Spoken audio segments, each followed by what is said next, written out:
Ibrahim Traoré, le capitaine du Burkina Faso, a profondément bouleversé la dynamique politique et militaire de l'Afrique de l'Ouest. Son leadership audacieux, loin d'être une simple réponse aux défis internes, est désormais un symbole de résistance contre l'ingérence extérieure. En unissant le Burkina Faso, le Mali et le Niger sous une même bannière, il a ouvert une nouvelle ère pour la région. Mais alors que cette alliance se renforce, la question demeure. Ibrahim Traoré et son alliance parviendront-ils à maintenir leur indépendance face aux puissances mondiales croissantes ? L'alliance formée autour du Burkina Faso, du Mali et du Niger avance désormais avec une promesse simple, transformer une région fracturée en un bloc capable de résister aux forces qui l'ont longtemps dominé. Cette dynamique ouvre une chance rare d'imposer enfin une autonomie régionale durable. Pourtant, derrière cette opportunité se cache un risque majeur. Toute erreur stratégique pourrait replonger le Sahel dans un cycle de guerre prolongé, amplifiant les fractures existantes. Ce tournant oblige les trois pays à prouver qu'ils peuvent stabiliser leur territoire tout en résistant aux pressions des puissances mondiales. La marge d'erreur est presque inexistante.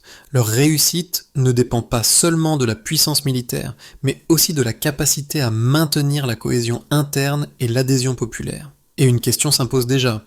Si cette alliance échoue, qui contrôlera réellement l'avenir du Sahel dans les prochaines années ? En janvier 2025, un tournant majeur a eu lieu dans l'histoire du Sahel.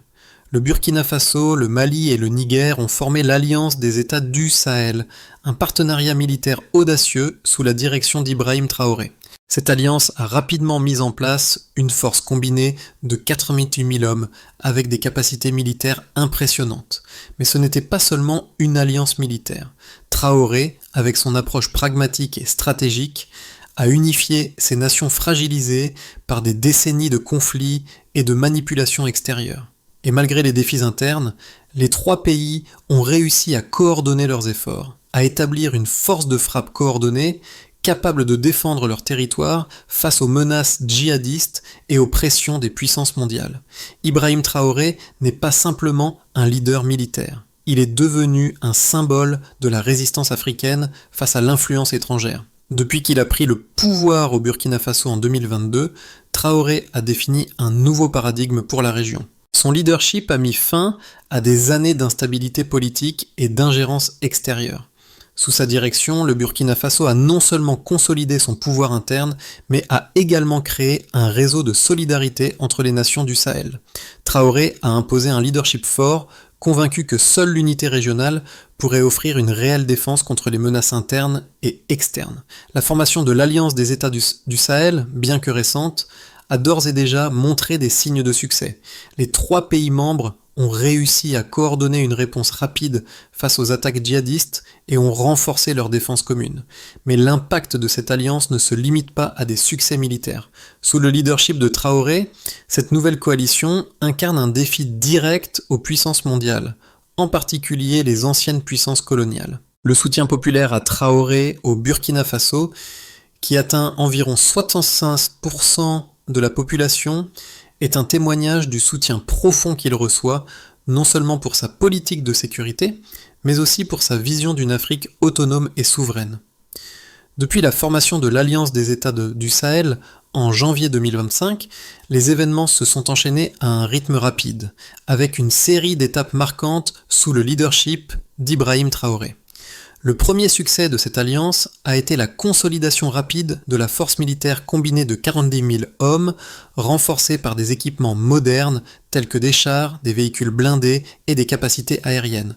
L'impact immédiat a été visible sur le terrain, où les forces de l'alliance ont repoussé plusieurs offensives djihadistes. La coordination sans précédent entre le Burkina Faso, le Mali et le Niger a permis une réponse rapide, avec des opérations militaires communes qui ont débuté dès les premières semaines de la formation de l'Alliance.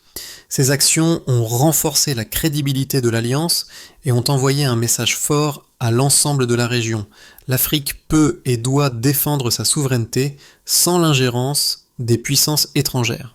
La structure de commandement unifiée de l'Alliance a également joué un rôle crucial.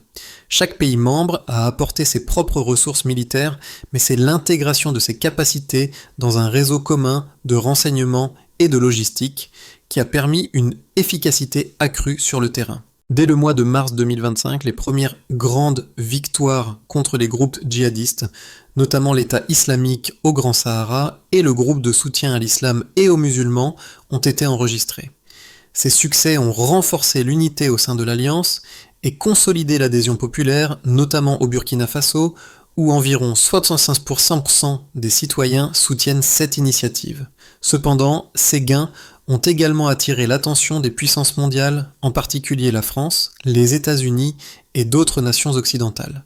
Ces pays ont intensifié leur pression diplomatique et économique, imposant des sanctions économiques et mettant en place des mesures pour tenter d'isoler diplomatiquement l'Alliance des États du Sahel. Mais malgré ces tentatives de déstabilisation, Ibrahim Traoré a maintenu une position ferme, cherchant à diversifier les relations diplomatiques de l'Alliance en s'alliant avec des pays comme la Russie et la Chine.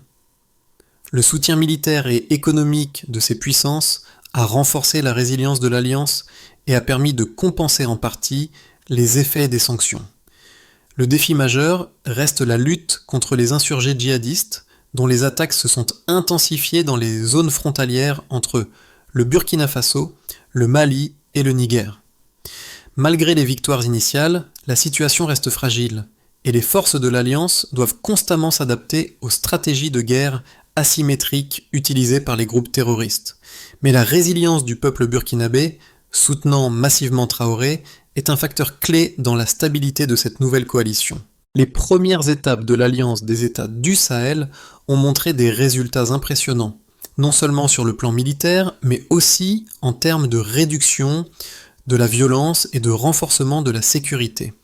En 6 mois, les forces de l'Alliance ont réussi à repousser plus de 30% des attaques djihadistes dans les zones frontalières entre le Burkina Faso et le Mali, réduisant ainsi la pression sur les populations locales. Cette victoire a été rendue possible grâce à la coordination efficace des renseignements et des efforts militaires conjoints. De plus, la mise en place d'une force militaire combinée de 4 000 hommes avec des équipements avancés tels que des chars, des véhicules blindés et des capacités aériennes a permis de mener des opérations plus ciblées et plus efficaces. En conséquence, le nombre de déplacements internes a diminué de 20% dans les 6 mois suivant la formation de l'Alliance.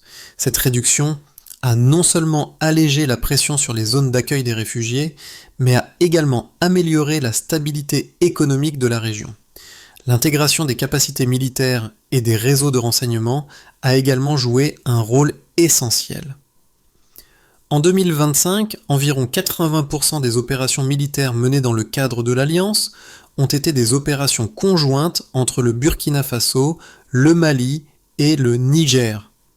Cette coopération a permis d'optimiser l'utilisation des ressources et de réduire les risques de doublons ou de conflits internes. Par ailleurs, les 3 pays ont réussi à renforcer leur logistique et à établir des canaux de communication sécurisés, garantissant une réponse plus rapide face aux menaces. Le soutien populaire au projet, mesuré par des enquêtes internes, s'est également révélé très favorable.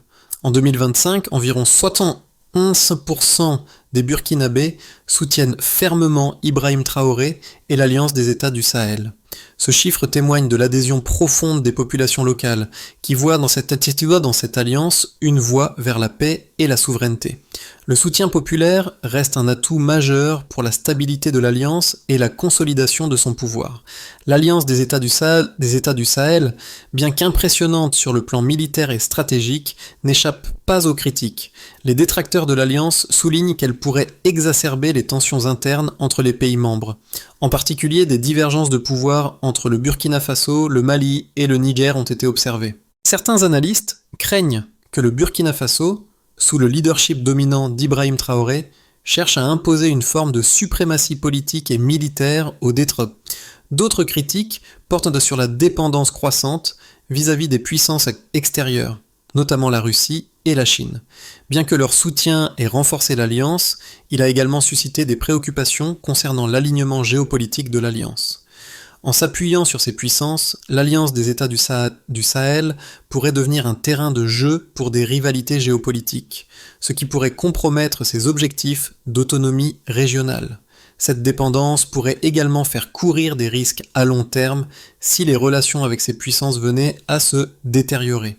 Cependant, ces critiques doivent être mises en perspective. Bien que des tensions internes existent, l'Alliance a jusqu'à présent su gérer ces divergences. La coopération militaire a été fluide, avec plus de 80% des opérations menées en coordination entre les trois pays.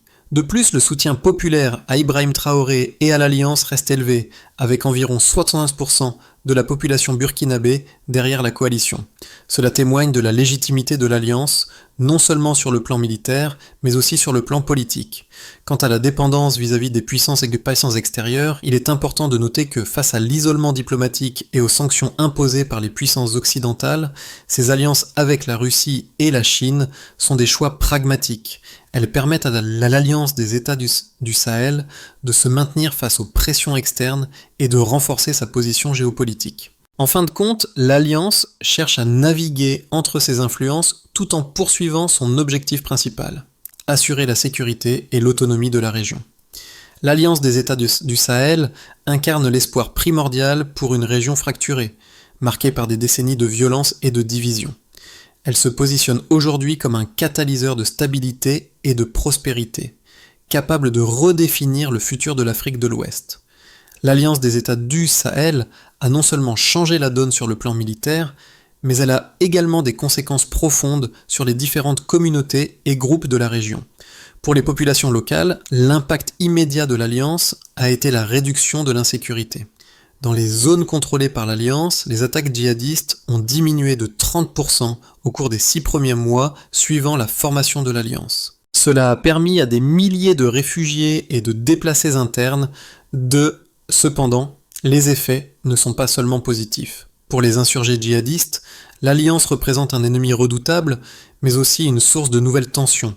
L'État islamique au Grand Sahara et d'autres groupes liés à Al-Qaïda ont intensifié leurs attaques dans les régions frontalières, cherchant à perturber les progrès réalisés par l'Alliance. Ces groupes cherchent à exploiter les divisions internes de l'Alliance et à semer le chaos là où ils ont encore une emprise. Parallèlement, les relations internationales ont également évolué. L'Alliance des États du Sahel a attiré l'attention des puissances mondiales, notamment les États-Unis, la France et la Russie. Les sanctions économiques et les pressions diplomatiques imposées par les pays occidentaux ont eu un impact sur l'économie régionale, bien que le soutien de la Chine et de la Russie ait permis de maintenir une certaine stabilité. Cependant, cette dynamique géopolitique crée de nouveaux défis. La région pourrait devenir un terrain de rivalités internationales qui pourrait nuire à sa souveraineté. Un autre groupe fortement affecté est celui des populations civiles. Bien que la violence ait diminué dans certaines zones, les régions frontalières restent instables et les déplacements massifs de populations persistent. Les pays membres de l'Alliance doivent faire face à une crise humanitaire croissante avec des centaines de milliers de personnes ayant perdu leur foyer à cause des conflits en cours. La coordination entre les pays membres de l'Alliance et les organisations humanitaires sera essentielle. En outre, la montée en puissance de l'Alliance des États du Sahel a mis en lumière la volonté des peuples de la région de défendre leur souveraineté. Mais cela implique également de surmonter des défis internes liés à l'intégration des pays membres et à l'harmonisation de leurs priorités politiques. L'Alliance doit naviguer avec soin entre les tensions internes et les pressions extérieures, tout en maintenant son unité face à des ennemis communs et des obstacles géopolitiques complexes. L'avenir de l'Alliance des États du Sahel est incertain et dépendra de plusieurs facteurs géopolitiques et militaires qui se joueront dans les 6 à 12 prochains mois. 3 scénarios majeurs émergent pour l'évolution de la situation dans la région. Scénario de base, stabilisation et renforcement. Dans ce scénario, l'Alliance parvient à maintenir sa stabilité interne, surmontant les tensions entre ses membres, tout en repoussant efficacement les attaques djihadistes. La coopération militaire continue de se renforcer et les pays membres parviennent à mieux harmoniser leurs priorités politiques. Le soutien populaire à Ibrahim Traoré reste solide, et la légitimité de l'Alliance se consolide à mesure que des progrès visibles sont réalisés en matière de sécurité et de développement économique.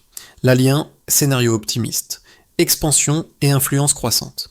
Dans un scénario plus optimiste, l'Alliance des États du Sahel non seulement maintient sa stabilité, mais étend également son influence au-delà de ses frontières immédiates. En renforçant ses relations avec des pays voisins comme le Tchad et l'Algérie, l'Alliance parvient à créer un bloc régional plus large et plus cohérent. Cette expansion permet de lutter plus efficacement contre les insurgés djihadistes et de garantir une meilleure protection des ressources naturelles. L'Alliance ayant gagné en puisse, scénario pessimiste, fracture interne et pression croissante. Dans ce scénario pessimiste, les tensions internes entre les membres de l'Alliance éclatent, menaçant la cohésion de cette coalition. Le Burkina Faso, dominant militairement et politiquement, pourrait se retrouver confronté à des résistances croissantes du Mali et du Niger, conduisant à une fragmentation de l'Alliance. Parallèlement, les puissances occidentales intensifient leur pression diplomatique et économique, exacerbée par les sanctions et l'isolement international. L'incapacité à gérer les divis, l'engagement du public vis-à-vis de l'Alliance des États du Sahel a été un facteur décisif pour sa stabilité et son succès à long terme. En 2025, environ 65% des Burkinabés soutiennent fermement l'Alliance et son leader, Ibrahim Traoré. Ce soutien massif est une démonstration claire de l'adhésion populaire au projet, non seulement pour ses succès militaires, mais aussi pour sa vision d'une Afrique plus souveraine et autonome. Cet engagement est particulièrement visible dans les régions rurales et frontalières, où les populations ont souvent été les plus touchées par les conflits. Pour ces communautés, l'Alliance représente une forme de protection et de stabilité qui leur avait longtemps fait défaut. De nombreuses familles déplacées ont pu revenir dans leur foyer grâce à l'amélioration de la sécurité, et l'Alliance a permis de relancer certains secteurs économiques locaux, notamment l'agriculture et le commerce. Cependant, cet enthousiasme n'est pas partagé uniformément à travers tous les groupes sociaux. Les élites politiques et économiques du Mali et du Niger, bien que soutenant l'Alliance dans son ensemble, ont parfois exprimé des préoccupations concernant l'influence dominante du Burkina Faso. Ces préoccupations risquent de créer des tensions politiques à l'intérieur de l'Alliance, mettant à l'épreuve l'unité des trois nations. D'autre part, les groupes djihadistes continuent de jouer un rôle perturbateur, en particulier dans les zones contestées. Leurs attaques visent non seulement les forces de l'Alliance, mais cherchent également à saper le soutien populaire en semant la peur parmi les civils.